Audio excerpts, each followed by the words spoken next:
राज्यात आजही अवकाळीसह गारपीट, विदर्भ मराठवाड्यामध्ये पिकांना मोठा फटका। मराठवाड्यात गारपिटीमुळे 2716 हेक्टर पिकांचं नुकसान, तर 277 हेक्टरवरील फळपिकांचंही नुकसान। गारपिटीसंदर्भात अधिकाऱ्यांना सूचना, तसंच नुकसानाचे पंचनामे करण्याचे अधिकाऱ्यांना आदेश। मुख्यमंत्री शिंदेंची माहिती। प्रशासनानं शेतकऱ्यांना उघड्यावरती टाकू नये, शेतकऱ्यांना लवकरात लवकर नुकसान भरपाई दिली पाहिजे, जयंत पाटील यांची प्रतिक्रिया। सलग चौथ्या दिवशी लातूर शहरामध्ये अवकाळी पावसाची हजेरी। प्रशासनाच्या माहितीनुसार अवकाळी पावसामुळे जिल्ह्यात 9 जनावरं दगावली।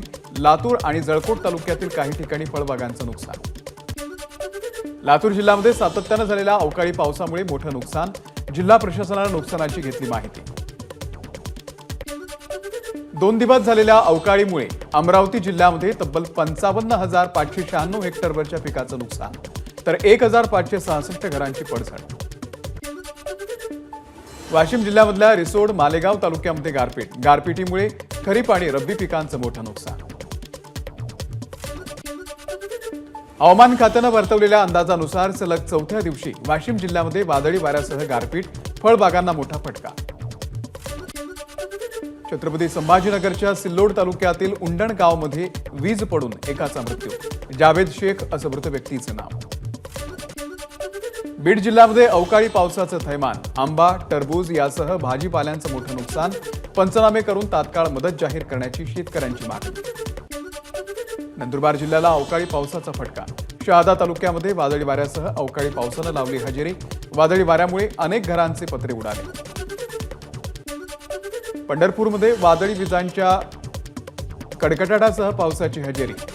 दोकटे वस्तीमध्ये नारळाच्या झाडावरती वीज पडल्यानं झाड जळून खाक। छत्रपती संभाजीनगरच्या सिल्लोड आणि सोयगाव तालुक्याला सलग दुसऱ्या दिवशी गारपिटीनं झोडपलं। गारपिटीचा टोमॅटो पिकाला मोठा फटका। उन्हाळी ज्वारी आणि बाजरीचं देखील प्रचंड नुकसान। बुलढाण्यातील अनेक भागांमध्ये सलग चौथ्या दिवशी वादळी वाऱ्यासह अवकाळी पाऊस। मेहकर, मोताळा या तालुक्यांमध्ये गारपिटीमुळे मोठं नुकसान। सिल्लोड तालुक्यातील नुकसानग्रस्त भागाची मंत्री अब्दुल सत्तार यांच्याकडून पाहणी। शेताच्या बांधावरती जाऊन घेतला नुकसानाचा आढावा। सरकार शेतकऱ्यांची सर्वतोपरी मदत करेल, सत्तार यांचं आश्वासन। बीडच्या दारूर तालुक्यातील नुकसानाची कृषी मंत्री धनंजय मुंडे यांच्याकडून पाहणी। चोरंबा, सोनीमोहा, आंबेवडगाव या गावांना भेटी देऊन नुकसानग्रस्त शेतकऱ्यांना दिला धीर।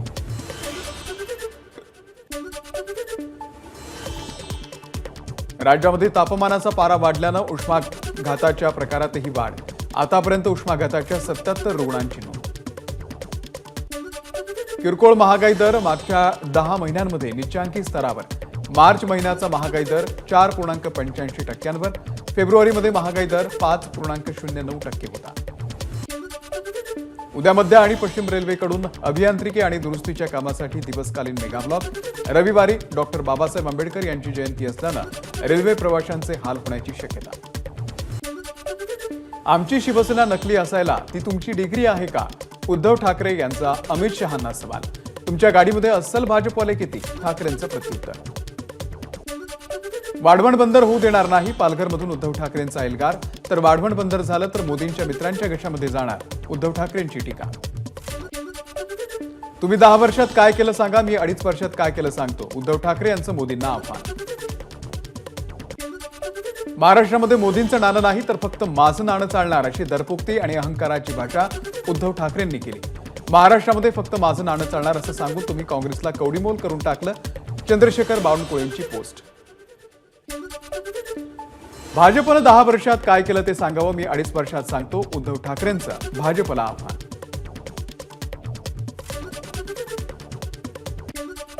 उद्धव ठाकरे 2.5 वर्ष फक्त फेसबुक लाईव्ह करत होते, कोमट पाणी प्या म्हणत होते। उद्धव ठाकरेंच्या आव्हानावरती उपमुख्यमंत्री देवेंद्र फडणवीस यांची टीका। महाविकास आघाडीच्या उमेदवाराच्या प्रचारार्थ आज राहुल गांधी भंडारा जिल्ह्यामध्ये, नाना पटोले यांच्या गृह जिल्ह्यामधून प्रचाराचा धडाका। मुख्यमंत्री एकनाथ शिंदे आज कोल्हापूरच्या दौऱ्यावर। कोल्हापूर आणि हातकणंगले लोकसभा मतदारसंघाचा मुख्यमंत्री घेणार आढावा। मनसे अध्यक्ष राज ठाकरे यांच्या उपस्थितीमध्ये आज मनसे नेत्यांची महत्त्वाची बैठक। मुंबईच्या बांद्रे येथील MIG मध्ये बैठकीचं आयोजन।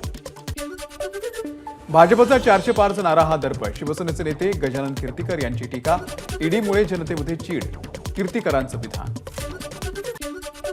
मुलगा अमोल कीर्तिकर यांना ईडीकडून त्रास दिला जातोय, गजानन कीर्तिकर यांचा आरोप. देशामध्ये भाजपला जनतेचा भक्कम पाठिंबा असताना ईडीचे प्रयोग थांबवले गेले पाहिजे, खासदार गजानन कीर्तिकर यांचं वक्तव्य.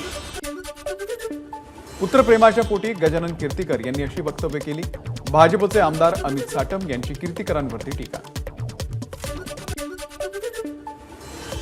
उत्तर पश्चिम मुंबईमधून रवींद्र वायकर यांना शिवसेनेची उमेदवारी. सूत्रांची एबीपी माझाला माहिती. शिवसेनेच्या उमेदवारांची यादी पुढील 2 दिवसात अधिकृत जाहीर केली जाणार असल्याची माहिती. वायकरांना उमेदवारी देऊन दाखवा खरी शिवसेना कोण हे कळेल. राजकीय ताणेबाणे या कार्यक्रमात रवींद्र वायकर यांच्या उमेदवारी संदर्भात अनिल परब यांची प्रतिक्रिया. एकनाथ शिंदेंना सोबत घेऊन शिवसेना संपवायची आहे भाजपची स्ट्रॅटेजी. निगेटिव्ह सर्व्हे दाखवत शिंदेंच्या जागा कमी केल्या जात आहेत, अनिल परब यांचं वक्तव्य. रत्नागिरी सिंधुदुर्ग लोकसभा मतदारसंघामध्ये महायुतीचा उमेदवार कोण ते लोकांना माहिती आहे. लोक मला मतदान करण्यासाठी उत्सुक, नारायण राणेंचं वक्तव्य. लोकशाहीमध्ये प्रत्येकाला बोलण्याचा अधिकार. शरद पवारांवरती बोलल्याशिवाय हेडलाईन होत नाही, सुप्रिया सुळेंचं वक्तव्य. शरद पवारांनी सुनेबाबत केलेलं वक्तव्य खेदजनक, रुपाली चाकणकर यांची प्रतिक्रिया. शरद पवारांकडून लेक आणि सुनेमध्ये फरक. 40 वर्ष पवार कुटुंबामध्ये वावरणाऱ्या सुनेसंदर्भात पवारांकडून भेदभाव. चित्रा वाघ यांची शरद पवारांवरती टीका. शरद पवारांनी काल सुनेत्रा पवार यांच्या संदर्भात केलेल्या वक्तव्यावरून अंजली दमानिया यांचा शरद पवारांवरती निशाणा. 30 ते 35 वर्षांच्या आधी लग्न होऊन आलेली स्त्री घरची होत नाही का, अंजली दमानिया यांचा शरद पवारांना सवाल. राजकीय फायदाच घ्यायचा असता तर सुप्रिया सुळेंनी शरद पवार नाव लावलं असतं. शरद पवारांनी सुनेत्रा पवारांसंदर्भात केलेल्या वक्तव्यावरून जितेंद्र आव्हाडांची प्रतिक्रिया. बेळगाव लोकसभा मतदारसंघातील महाराष्ट्र एकीकरण समितीचे उमेदवार महादेव पाटील यांच्या प्रचाराला सुरुवात. उचगाव येथील मळेकर्णी देवीचं दर्शन घेऊन फोडला प्रचाराचा नारळ.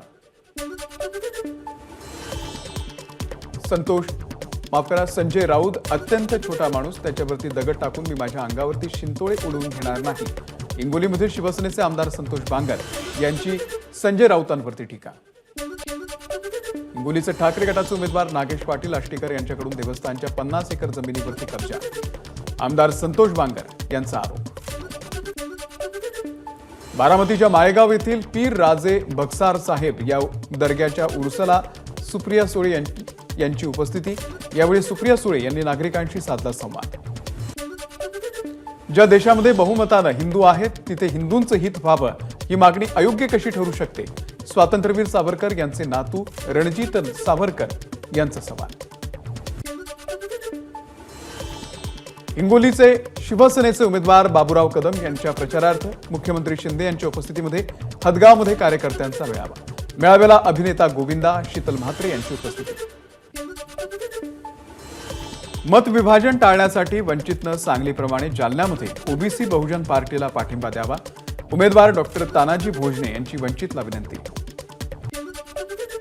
2019ला अजित पवार यांच्या सहमतीनं डॉक्टर पाटील परिवारानं राष्ट्रवादी सोडत भाजपमध्ये प्रवेश केला. अजित पवारांनी आम्हाला आधी पाठवलं, नंतर ते स्वतः भाजपसोबत आले. राष्ट्रवादीच्या उमेदवार अर्चना पाटील यांचे पुत्र मल्हार पाटील यांचा मोठा गौप्यस्फोट. महायुतीच्या उमेदवार राजश्री पाटील यांच्याकडून बोरी अरब येथे मेळाव्याचं आयोजन. कार्यक्रमामध्ये शरद पवार गटाचे माजी आमदार संदीप बाजोरिया यांची उपस्थिती. वंचितकडून पियुष गोयल यांच्या विरोधात महिला उमेदवार. वंचितकडून बीना सिंग यांची उत्तर मुंबई लोकसभा मतदारसंघासाठी उमेदवारी जाहीर. मुंबईमधील घाटकोपरच्या वाल्मिकी नगर या डोंगराळ झोपडपट्टी विभागामध्ये दरड कोसळली.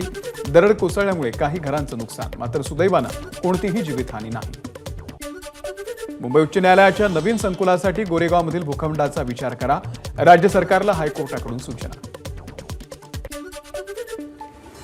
बुलडाण्यामधील जुना गावच्या मशीद परिसरामध्ये अज्ञातांकडून फिलिस्तीनचे झेंडे लावण्यात आले. अज्ञातांच्या विरोधात गुन्हा दाखल. निवडणुकीच्या पार्श्वभूमीवरती पोलीस प्रशासन अलर्ट मोडवर. नागपूर विमानतळावरील धावपट्टी इंडिकेटर लाइटिंग सिस्टममुळे काही काळ बंद. त्यामुळे अनेक विमानं खोळंबली. मात्र काही तासांनी धावपट्टी पूर्ववत. सांगलीमधील विटा शहरामध्ये बारदानच्या गोडाऊनला भीषण आग. अग्निशमन दलाकडून आग आटोक्यात. भाग्यश्री सुडे हत्या प्रकरणामध्ये लातूरमध्ये पडसाद. मूक मोर्चा काढत करण्यात आली आरोपींच्या फाशीची मागणी. भारताची अण्वस्त्र नष्ट करून भारताला शक्तिहीन देश करण्याचा इंडिया आघाडीचा कट. पंतप्रधान मोदींचा इंडिया आघाडीवरती गंभीर आरोप. लवकरच देशामध्ये तुफान येणार आणि मोदी सरकार जाणार. कोइंबतूरच्या सभेमध्ये राहुल गांधींची मोदी सरकारवर टीका. अंबाबाई देवीचं दर्शन 14 आणि 15 एप्रिलला दर्शन राहणार बंद. पुरातत्व विभागाच्या वतीनं देवीच्या मूर्तीचं होणार संवर्धन. अयोध्येमध्ये रामनवमीला रामललांचा सूर्यतिलक असणार. आरशातून रामललांच्या कपाळावरती सूर्यकिरण तिलक लावलं जाणार. सूर्यतिलकाची प्रक्रिया व्यवस्थित पार पडावी यासाठी घेण्यात आली चाचणी यशस्वी. उन्हाळी सुट्ट्यांमुळे कोकण मार्गावरती मुंबई ते थिविम 32 अतिरिक्त उन्हाळी विशेष ट्रेन चालणार. मध्य रेल्वेचा निर्णय. आयपीएलच्या दिल्ली विरुद्ध लखनौच्या सामन्यामध्ये लखनौचा पराभव. जेक फेजर मॅकगर्कच्या अर्धशतकाच्या जोरावर दिल्लीचा लखनौवरती 6 विकेट्सने विजय. बडे मियां छोटे मियां या चित्रपटाचा बॉक्स ऑफिसवरती धुमाकूळ. पहिल्याच दिवशी 15 कोटींची कमाई. अजय देवगणची मुख्य भूमिका असलेला मैदान चित्रपटाचं 2 दिवसात 17 कोटींचा गल्ला. मैदान हा चित्रपट फुटबॉल कोच सय्यद अब्दुल रहीम यांचा बायोपिक. विवो कंपनीचा विवो T3X नवीन स्मार्टफोन 17 एप्रिल रोजी भारतात लॉन्च होणार. याची किंमत भारतामध्ये 15,000 रुपयांपर्यंत असण्याची शक्यता. वोडाफोन आयडिया कंपनीच्या फॉलोऑन समभाग विक्रीच्या FPO मधून 18,000 कोटी उभारण्याची योजना घोषित. प्रति समभाग 10 ते 11 रुपये किमतीवरती जाहीर झालेली ही समभाग विक्री 18 ते 22 एप्रिलपर्यंत सुरू राहणार. टाटा कन्सल्टन्सी सर्व्हिसेसला जानेवारी ते मार्च या 3 महिन्यात 12,434 कोटींचा नफा. कंपनीच्या नफ्यामध्ये 9.1% वाढ. कंपनीची माहिती. अमेरिका युरोपनंतर आता ब्रिटनमध्येही झॉम्बी ड्रग्जचा कहर. झॉम्बी ड्रग्जनं 11 जणांचा मृत्यू. एबीपी माझा, उघडा डोळे बघा नीट.